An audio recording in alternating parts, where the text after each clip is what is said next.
고린도전서 1장 16절 짧은 절수니까 한번 다시 읽어볼까요? 네, 1장 16절 우리 큰 목소리로 다 같이 읽어보도록 하겠습니다. 시작. 만물이 배에서 창조되되 하늘과 땅에서 보이는 것들과 보이지 않는 것들과 혹은 왕권들이나 주권들이나 통치자들이나 권세들이나 만물이 다 그로 말미암고 그를 위하여 창조되었고. 아멘. 우리 좌우 앞뒤에 친구들과 선생님들과 한번 인사 나눕시다. 안녕하세요. 안녕.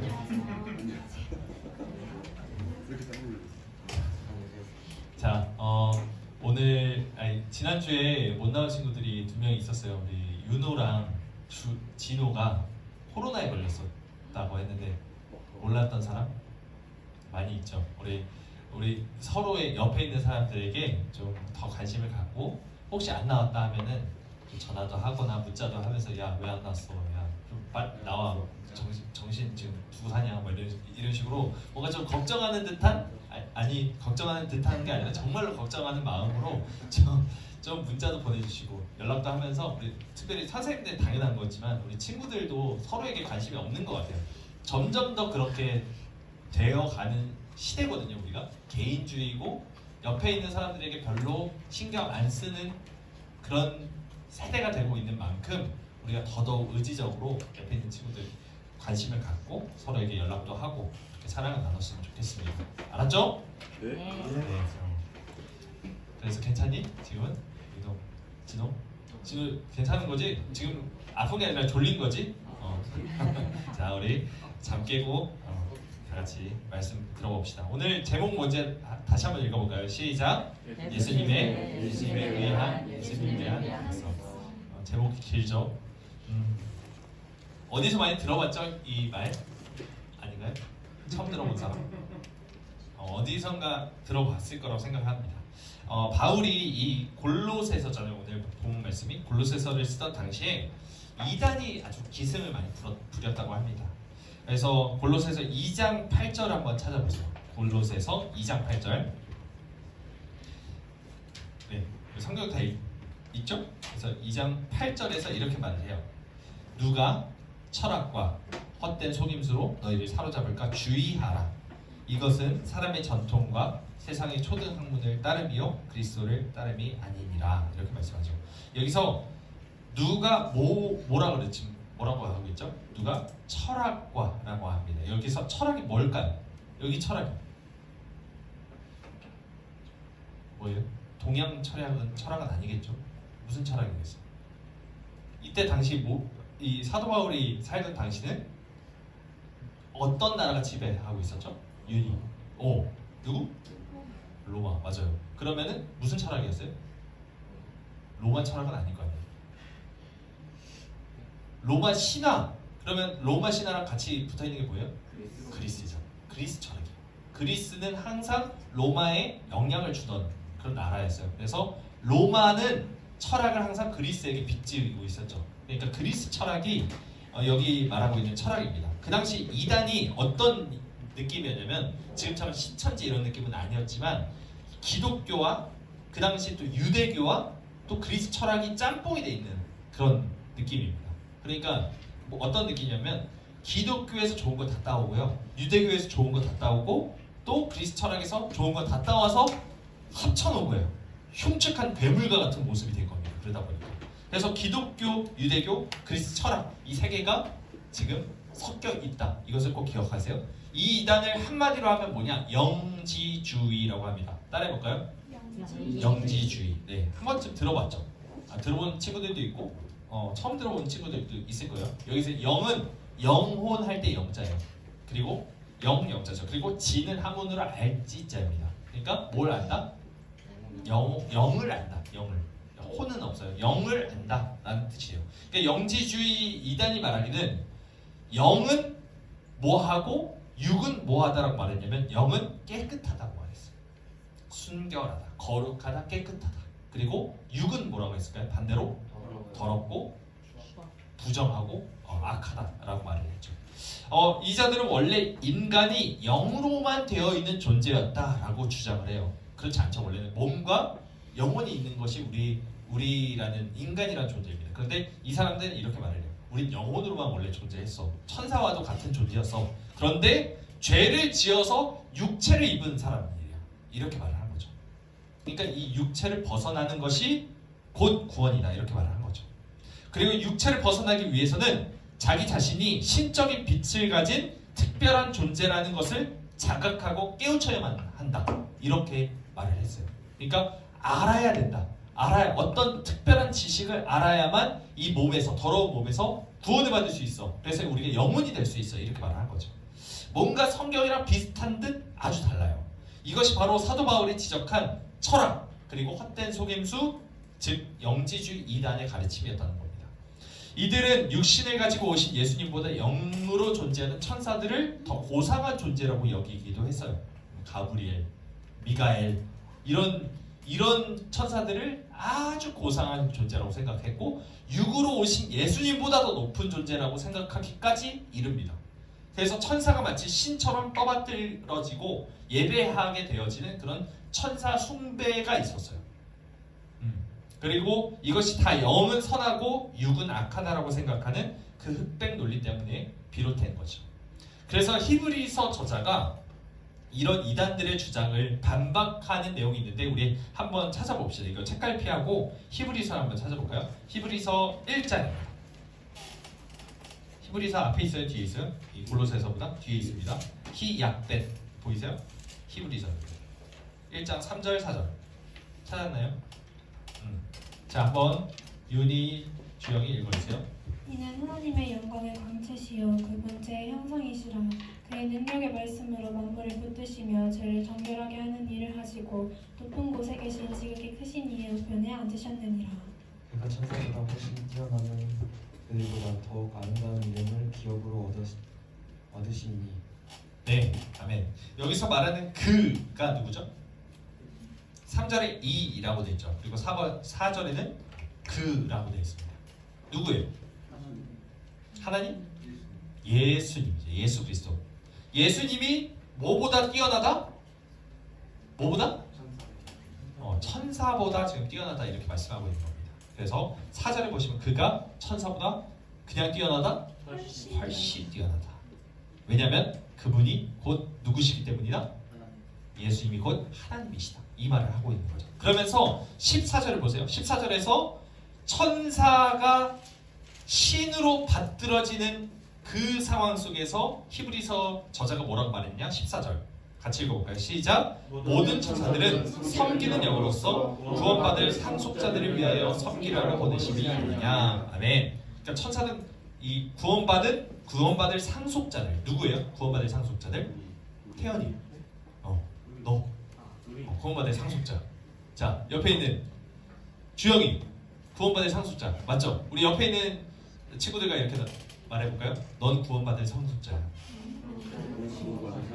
구원받을 상속자. 자, 다시 한번 시작. 구원받을 상속자야. 네, 구원받을 상속자가 바로 나, 우리를 뜻합니다. 나, 너, 우리. 그러니까 천사는 숭배받을 대상이 아니라 뭐다? 우리를 섬기는 대상이에요. 그러니까 내가 그를 예배하는 것이 아니라 그들이 우리를 섬겨주는 거예요. 누구의 명에 의해서? 하나님의 명에 의해서.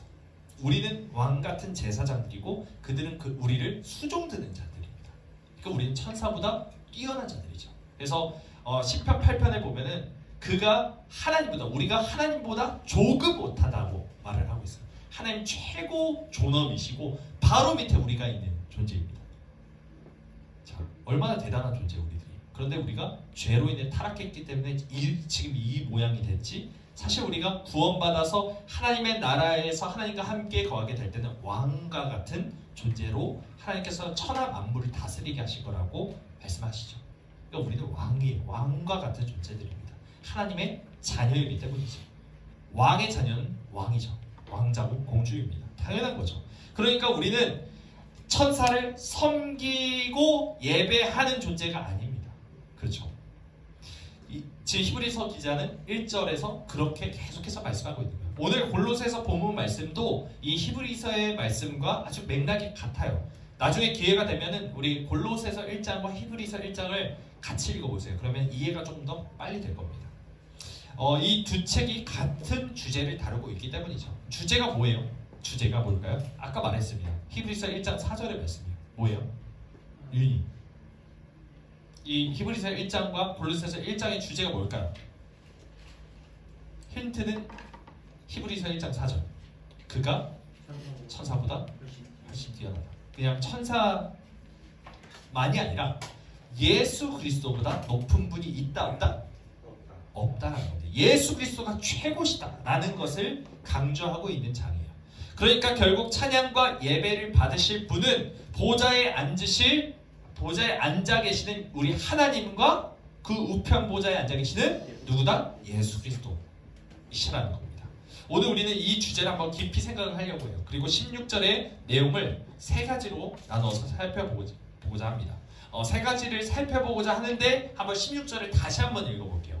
이 16절 짧은 절수니까 조금 더 집중해서 이 세 가지를 어떻게 나눌지 한번 생각하면서 읽어볼까요? 시작! 만물이 그에게서 창조되되 하늘과 땅에서 보이는 것들과 보이지 않는 것들과 혹은 왕권들이나 주권들이나 통치자들이나 권세들이나 만물이 다 그로 말미암고 그를 위하여 창조되었고. 아멘. 여러분 혹시 링컨의 게티스버그 연설 아세요? 네, 아시죠? 많이 들어본 이 예수님에 의한, 예수님을 위한이라는 것이 사실은 이 링컨의 게티스버그 연설의 한 문장을 따온 겁니다.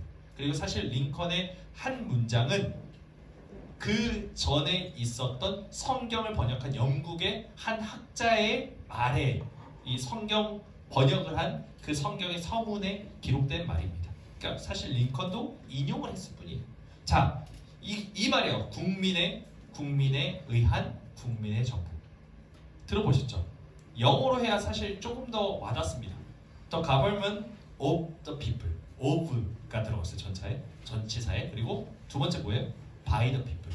그리고 세 번째는 for the people. 해가지고 of, by, for가 세 개가 이렇게 쓰일 겁니다. 오늘 우리가 이 세 가지를 살펴보고자 해요.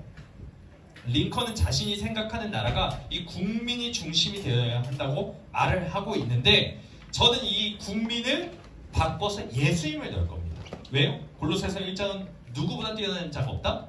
예수 그리스도보다 뛰어난 자가 없다. 그래서 이렇게 세 가지로 표현한 겁니다. 예수님의 의한, 예수님을 위한 백성이다.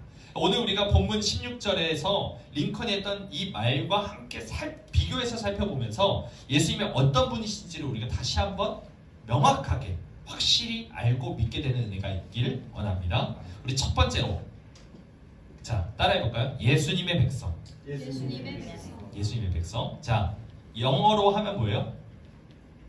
The people of Jesus. of라는 것을 꼭 기억하세요. of입니다. 자 16절 앞부분을 보세요.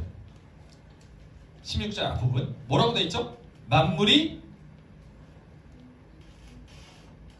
다들 슬리핑인가요? 자 16절 앞부분 뭐라고 되어 있어요? 만물이 그에게서 창조되되 그에게서 of입니다. 이것에 대한 이해를 돕기 위해서 다시 링컨이 말한 첫 번째 국민의 정부를 한번 생각해 보세요. 이 국민의 정부라는 것은 정부가 어디로부터 나왔다? 어디로부터 나왔다? 정부가? 국민으로부터 나왔다는 거예요.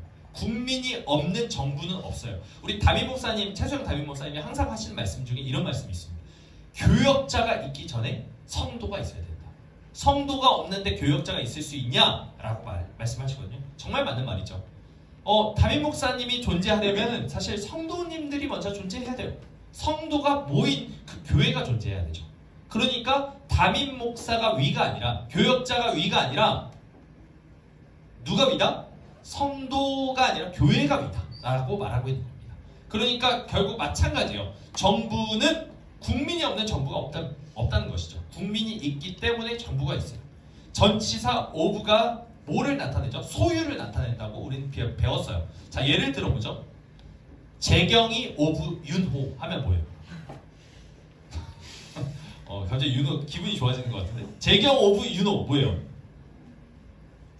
재경이는 누구에게 속해 있는 거예요? 누구의 소유예요? 이거에 따르면 예를 드는 거예요. 예를 드는 거. 자, 재경 오브 유노면 뭐예요? 자, 대답해봐. 윤호야. 누가 누구의 소유야? 재경 오브 유노면. 이게 헷갈리지? 씨 묻네 이제 유노가. 자, 그쵸. 재경 앞에 있는 사람이 뒤에 있는 사람의 소유예요. 그러니까 뭐예요? 지금 국민의 정부 또는 백성이라고 할 때 하나님의 백성, 예수 그리스도의 백성이라고 하면은 그것이 소유가 되는 겁니다. 나는 누구로부터 나왔다? 예수님으로부터 나왔다라는 거죠. 자, 오브 지저스, 즉 예수님의 백성이란 우리가 예수님의 소유라는 것을 증명하는 거예요. 만물이 예수님으로부터 나왔다. 이 만물이 뭐예요? 나를 포함해서 모든 세상의 것들을 말하는 거죠. 이 만물이 그에게서 창조되되, 그러니까 예수님이 없었다면 이 세상 그 어느 것도 존재할 수 없었을 거라는 거죠. 사도 요한도 동일한 말씀을 합니다. 요한복음 1장 3절에서 이렇게 말을 해요. 만물이 그로 말미암아 지은 바 되었으니 지은 것이 하나도 그가 없이는 된 것이 없다. 이렇게 말을 하죠. 피조물이 있기 전에, 내가 있기 전에 누가 계셨어요? 예수님이 계셨습니다. 그리고 모든 만물은 예수님으로부터 나오게 된 거죠. 세상 사람들이 이 땅에 사는 목적이 뭐죠? 많이 있겠지만 그것을 뭉뚱그려서 하나로 모아보면은 생존입니다. 생존, 서바이벌. 죽지 않고 목숨을 부지하기 위해서 악착같이 사는 거예요. 그리고 안정적인 삶, 더 윤택한 삶을 살아야만 생존이 더 올라가죠. 생존율이 올라가죠. 그렇기 때문에 더 악착같이 살아갑니다. 쉽게 말해서 세상 사람들은 본능 때문에 살아요. 본능에 의해 살아갑니다. 죽지 않기 위해 살아가고 또 죽지 않으려면 안정적인 환경을 마련해야 하기 때문에 죽어라 일을 하는 거예요. 죽어라 공부하는 것도 그런 이유예요. 여러분 왜 공부해요? 우리 누가 있을까요? 우리 주영이 열심히 공부하죠. 왜 공부해? 대학 가려고. 왜 대학을 가요? 가야 돼서? 왜 가야 돼요? 안 가도 되잖아. 살려고? 뭐라고? 죽지 않고 살기 위해서? 뭐야? 되게 철학적인 내용이 나오네. 내가 그렇게 해석을 한 건가? 아니지. 우리는 다 어느 정도 나름의 다 가치관이 있고 철학이 있어요. 그런데 그걸 파고들다 보면은 우리가 세상 사람들과 똑같은 동기로 일하고 있거나 공부하고 있을 때가 있다. 내가 일하는 이유가 뭐예요? 내가 공부하는 이유가 뭐예요? 생존은 아닌가요? 세상 사람들처럼 본능에 의해서 내가 먹어야 사니까, 내가 주거가 있어야지만 살아나니까, 이런 거 아닐까요? 내가 어디로 왔으며 어디로 가는지에 대해서 생각하기보다는 내가 왜 태어났고 내가 왜 죽어야 하는지에 대해서 그 원인에 대해서 파악하기보다는 지금 당장 내 눈앞에 있는 생존 문제를 해결하기에 급급한 겁니다. 이건 사실은 지극히 당연한 거죠. 이 세상은 지독하리만큼 냉정한 세계입니다. 정글과도 같죠. 힘이 없으면 어떻게 돼요? 잡아먹혀요. 약육강식이라고 하죠. 하나님이 없다고 생각하는 자들이 그렇게 악착같이 힘을 기르고 공부를 하고 대학에 가야 하고 그래서 좋은 직장을 가려고 하는 이유가 여기 있습니다. 높아지지 않으면, 내가 높이 올라가지 않으면 죽기 때문이에요. 도태되기 때문이에요. 그래서 밟히기 때문이죠. 하지만 그리스도인의 삶의 목적은 이와 전혀 다릅니다. 왜냐하면 나라는 존재의 뿌리가, 나라는 가지의 뿌리가 누구예요? 예수 그리스도이시기 때문이죠. 내가 어디로부터 왔어요? 오브 지저스. 예수님으로부터 났어요. 식물은 뿌리가 없으면 생존할 수가 없습니다. 뿌리가 땅에 잘 박혀 있어야만 식물이 자랄 수 있어요. 저도 사택이 1층이거든요. 근데 1층에는 아파트를 보면은 텃밭이 있어요. 그래서 제가 제 아내가 저에게 별명을 하나 지어줬는데 강농부입니다. 농사를 좀 지은 적이 있었거든요. 뭐 배추도 심고 상추도 심고 해가지고 뭐 씨앗도 한번 얻어보고 이렇게 해봤습니다. 그냥 약간 힐링하고 싶었는지 저도 모르겠어요. 왜 그랬는지 모르겠지만 되게 몰두를 했어요. 미친듯이 몰두를 합니다. 너무 재밌다 이러면서 했는데 막 그것을 보면은 잡초가 많이 자라요. 잡초가 막 자라는데 이 잡초가 다른 식물, 내가 심었던 그 농작물들의 영양분을 뺏어가기 때문에 잡초를 뽑아줘야 돼요. 안 그러면은 다 같이 망해요. 그래서 잡초를 하나씩 뽑기 시작했는데 끝이 없습니다. 잡초를 계속 뽑아야 돼요. 근데 얘네들을 어쩌다가 너무 질긴 애가 있어가지고 똑 하면서 대가리만 따게 되거든요. 뭐 가지만 딱 따요. 그러면 얘네들이 다시 또 자라기 시작합니다. 왜요? 왜 자라죠? 뿌리가 남아있기 때문에. 그러니까 머리만 딴다고 해서 되는 것이 아니라 뿌리가 뽑혀야만 그것이 죽어요. 그러니까 이 식물의 근본은 뭐다? 뿌리라는 겁니다. 우리도 마찬가지예요. 우리의 뿌리가 누구냐가 제일 중요한 거예요. 내 뿌리도 알지 못하면서 생존을 논한다는 것은 어리석은 거예요. 뿌리가 없는 채로 계속 생존하려고 하는 것이 말이 안 되는 거죠. 세상 사람들이 어리석은 이유가 여기 있습니다. 자신의 근본이 누구예요? 예수 그리스도라는 사실을 알지 못한 채 생존하려고 하기 때문에 그것이 어리석은 거예요. 그렇기 때문에 사람들은 수단 방법을 가리지 않습니다. 방법 따위는 별로 중요하지 않아요. 그냥 생존이 목적이 되는 거죠. 그러니까 수단 방법 가리지 않고 악한 일들을 계속해서 반복하고 세상이 더 죄로 가득해질 수밖에 없는 그런 이치가 여기 있어요. 하나님을 없다라고 생각하고 내 뿌리가 예수님이라고 생각하지 않기 때문이죠. 여러분, 우리는 누구로부터 왔어요? 누구로부터 나왔어요? 예수로부터 나왔습니다. 예수 없이 나라는 존재 있을 수 없어요. 구원받은 사람은 이 사실을 인정할 수밖에 없습니다. 여러분 인정하시나요? 이것이 인정이 된다면 여러분은 구원받은 거예요. 아, 내가 구원받았나? 나는 구원받은 하나님의 백성인가? 흔들릴 때가 있어요. 의심이 될 때가 있을 거예요. 여러분들 죄에 빠져 있다 보면은 나 하나님의 백성이 아닌가 봐. 나 하나님 자녀 아닌가 봐. 이런 생각 들 수 있습니다. 하지만 명확한 사실 하나는 내 뿌리가 무엇인지를 다시 한번 생각해 보는 거예요. 아, 나는 예수님으로부터 나왔어. 나는 예수님이 없이는 살 수 없는 존재임을 믿어라는 그 믿음이 있으면 여러분은 구원받은 백성이 확실합니다. 내 존재의 이유, 내가 호흡하는 이유, 내가 살아가는 이유, 내가 지금 이 자리에서 감사하며 예배하는 이유는 바로 내가 예수님으로부터 나왔기 때문이죠. 내 존재의 이유가 되신 하나님을 예수 그리스도를 바르게 알고 바르게 믿고 바르게 예배하는 우리가 됐으면 좋겠습니다. 그래서 제가 광고는 하지 않았지만 뒤에 보면은 뒤에 한번 보세요. 책이 싹 쌓여 있어요. 오른쪽에 있는 책들은 공과입니다. 그리고 옆에 있는 왼쪽에 있는 책들은 요한복음이라고 써 있어요. 우리 필사를 하려고 합니다. 우리 중고등부가 조금 예수님을 바르게 알았으면 좋겠어요. 요한복음만큼 예수님이 자기 소개를 열심히 하는 책이 없거든요. 나는 누구야? 나는 이런 자야. 나는 이런 자야. 하면서 나는 뭐뭐다. 나는 뭐뭐다. 하고 계속해서 자기 소개를 하는 러블레터입니다. 여러분들이 예수님을 조금 더 깊이 알았으면 좋겠어요. 그래서 우리가 이 필사를 해가면서 계속해서 예수님이 누구신지를 좀 배웠으면 좋겠다라는 마음에 성경 필사 책을 좀 구입을 했습니다. 여러분들 정말 미친듯이 빠르게 돌아가는 그 영상에 익숙해져 있는 사람들이에요. 맞죠? 그래서 영상이 없으면 지루해져요. 계속 핸드폰을 놓지 않아야 해요. 웹툰을 봐도 계속해서 스와이프를 촥촥촥 하면서 계속 뭔가 웹툰을 봐도 그렇게 내 눈이 바쁘죠. 그런데 그런 가운데 필사를 한다는 것은 쉽지 않습니다. 여러분. 하지만 필사가 여러분의 뇌도 쉬게 해줄 겁니다. 여러분들의 영육간에 강건함을 줄 수 있어요. 하나님의 말씀을 먹음으로 강건해지고요. 그리고 또 여러분들이 계속해서 스마트폰에 지쳐있는 몸도 쉬게 해줄 수 있는 여러 가지 유익들이 있다는 것을 꼭 믿고 여러분들이 조금이라도 시간을 내서 30분이라도 1시간이라도 공부하기 전에 꼭 한번 해보세요.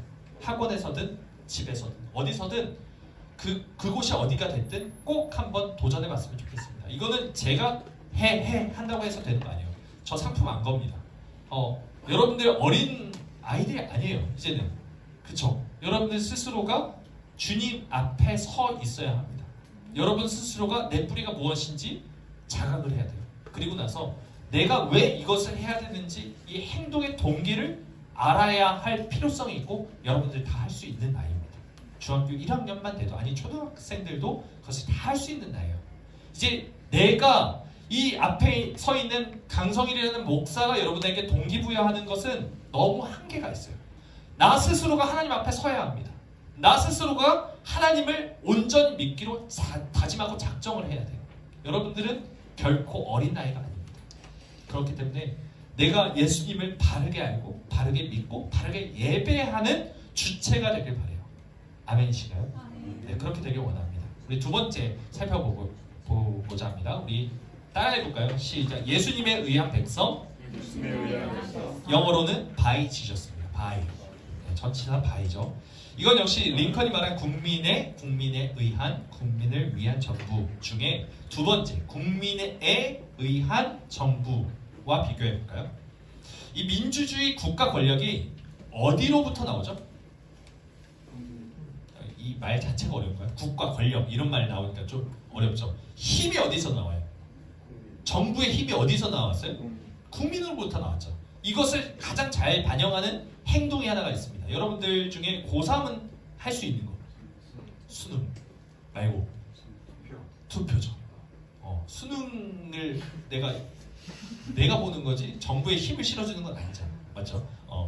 투표입니다. 여러분 투표라는 것이 왜 중요하죠? 우리가 왜 대통령을 뽑는 대선, 총선 내년에 있죠? 총선 이런 걸 왜 사람들은 중요하게 생각할까요? 여러분들 생각 한 번도 안 해봤을 수도 있어요. 하지만 한번 생각해 보세요. 왜 이걸 중요하게 생각하죠? 사람들은? 자, 한번 물어볼까요?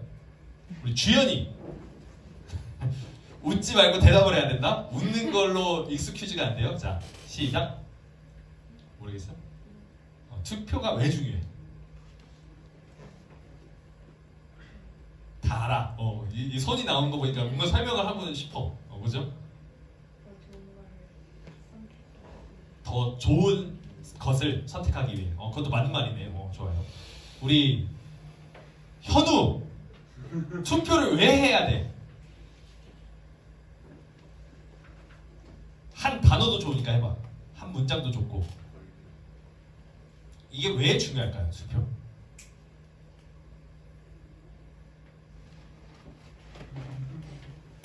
패스? 패스하니까 얼굴이 갑자기 밝아졌어요. 우리 앞에 있는 윤호 투표 왜 해야 돼? 너무 해학적으로 말하지 말고. 자, 투표가 왜 중요해요?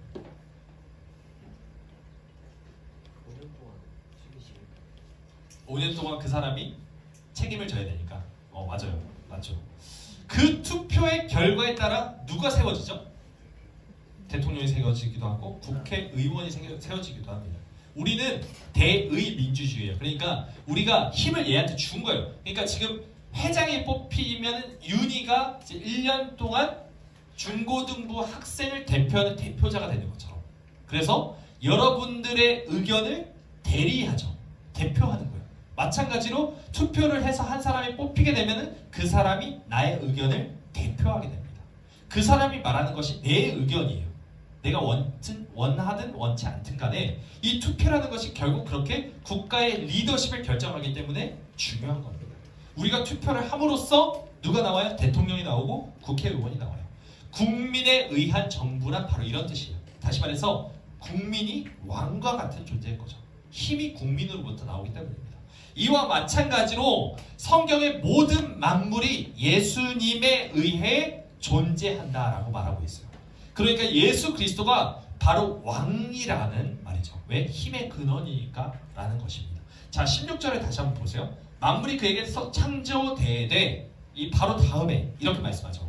같이 읽어볼까요? 시작. 하늘과 땅에서 보이는 것들과 보이지 않는 것들과 혹은 왕권들이나 주권들이나 통치자들이나 권세자들이나 만물이 다 그로 말미암고 by Jesus. 왕이신 예수님의 뜻에 의해 모든 것이 결정이 돼요. 그렇죠?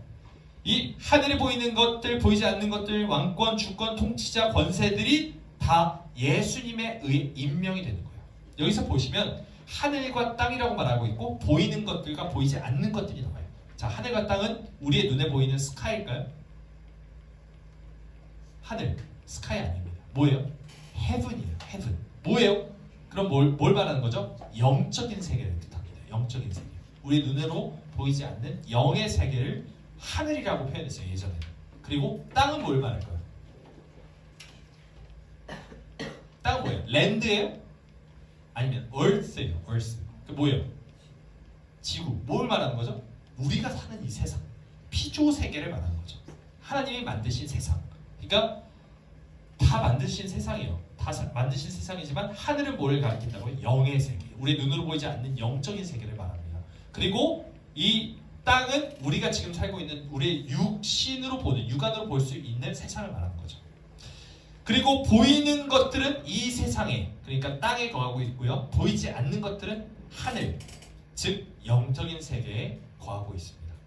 그러니까 예수님은 천상의 모든 존재와 지상의 모든 존재를 아울러서 그들의 운명을 좌우하는 엄청난 존재라는 거예요. 예수님이 왕이시죠. 절대적인 분입니다. 예수님은 영지주의 이단이 말하는 것처럼 천사보다 하등한 존재가 아니에요. 육신을 입고 와서 하등하다 말도 안 되는 겁니다. 아니, 오히려 모든 천사들을 다 거느리시고 부리실 수 있는 분이에요.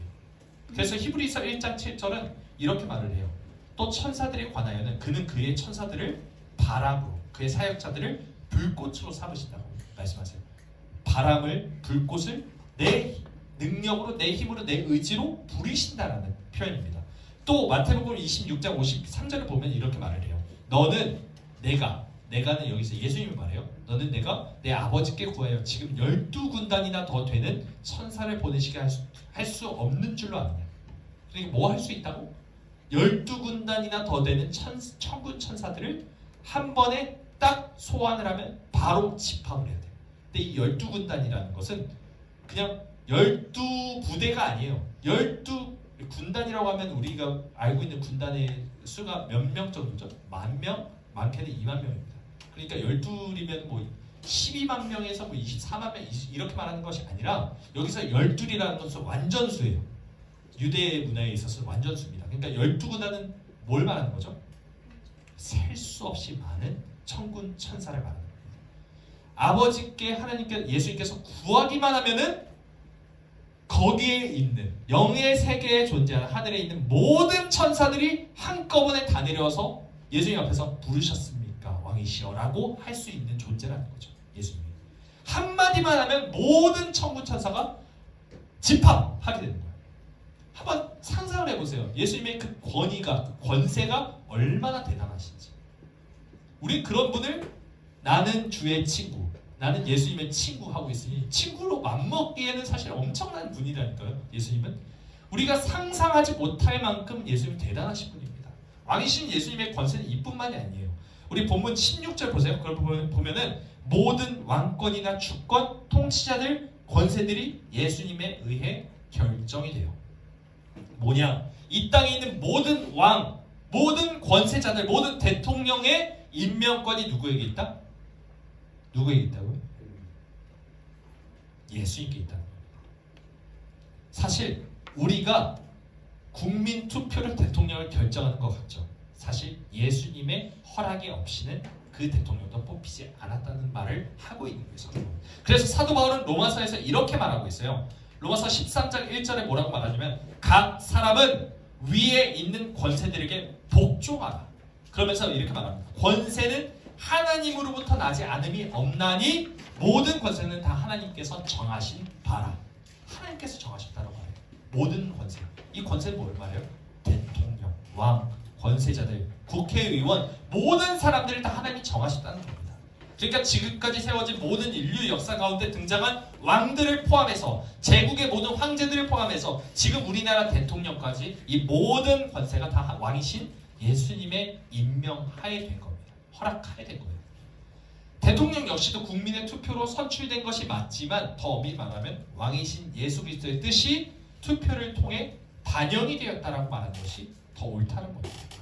그러니까 대통령이 누구든 간에, 나의 선생님이 누구든 간에, 나의 직장 상사가 누구든 간에 판단하거나 그 사람을 판단하거나 그 사람에 대해서 불평하지 않고 그 권위에 복종하는 것이 바로 그리스도인의 태도죠.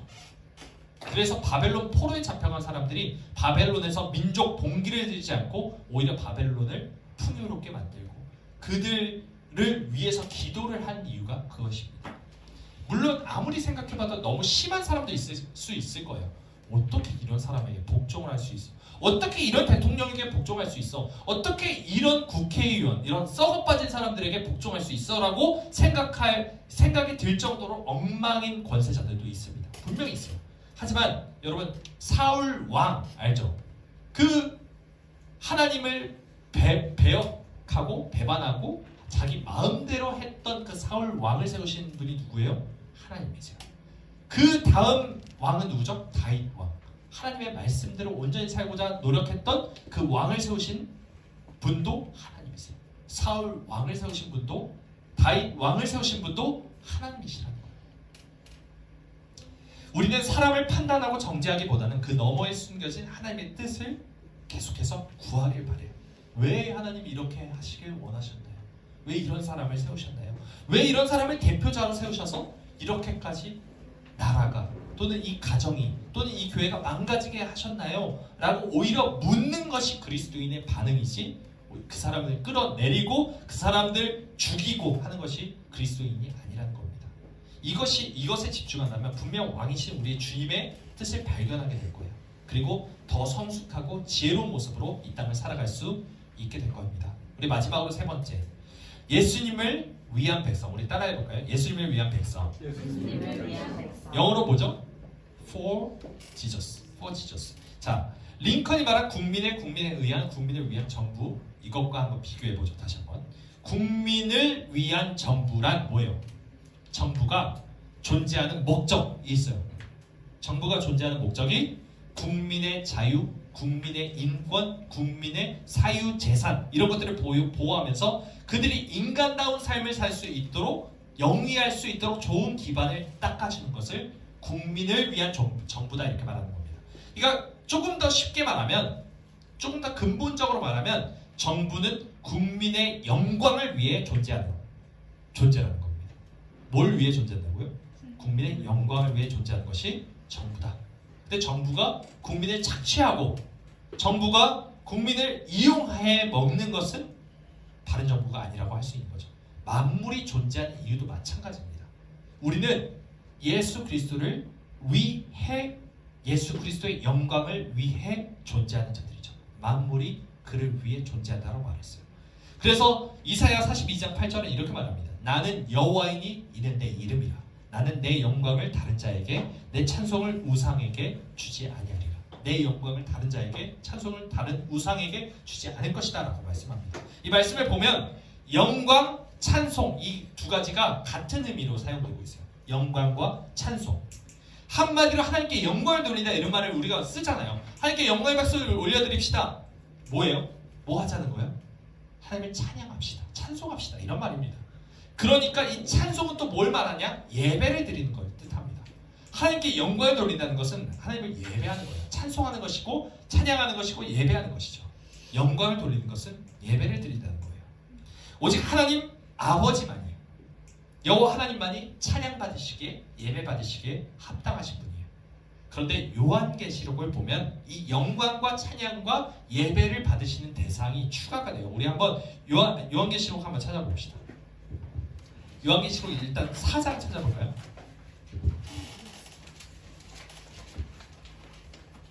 요한계시록 맨 마지막에 있죠?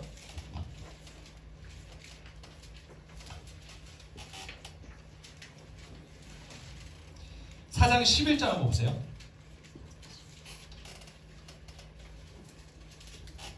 자, 한번 윤희 한번 읽어주세요. 우리 주 하나님이여, 영광과 존귀와 권능을 받으시는 것이 합당하오니 주께서 만물을 지으신지라. 만물이 주의 뜻대로 있었고 또 주의 지으심을 받았나이다 하더라. 여기서도 보면 만물이라는 뜻이 나오고 말이 나오고요. 그리고 나서 이것을 지으신 것이 다 누구시다? 주 하나님이다. 여기서 말하는 아버지 하나님이 나옵니다. 아버지 하나님. 그래서 영광을 누가 받으시기에 합당하다? 우리 주 하나님, 아버지 하나님이요. 그러면 다음 장으로 넘겨보세요. 요한계시록 5장 12절 13절 한번 봅시다. 윤희 다시 한번 읽어주세요. 큰 음성으로 이르되 죽임을 당하신 어린 양은 능력과 부와 지혜와 힘과 존귀와 영광과 찬송을 받으시기에 합당하도다 하더라. 내가 또 들으니 하늘 위에와 땅 위에와 땅 아래와 바다 위에와 또 그 가운데 모든 피조물이 이르되 보좌에 앉으신 이와 어린 양에게 찬송과 존귀와 영광과 권능을 세세토록 돌리지어다 하니. 아멘. 누가 추가가 됐어요? 누가 추가가 됐죠?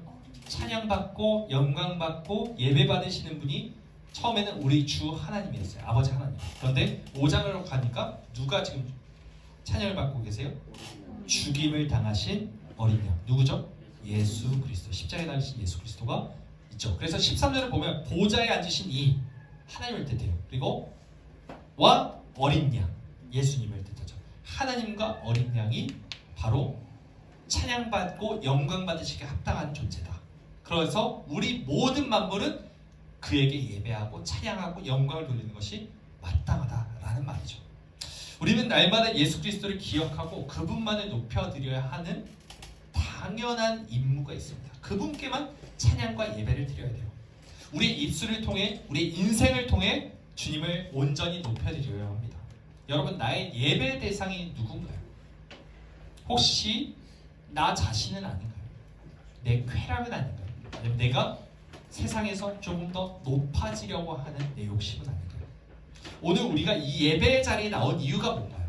일주일에 한 번, 겨우 한 번 나올까 말까? 2주에 한 번, 격주에 한 번 나올까 말까?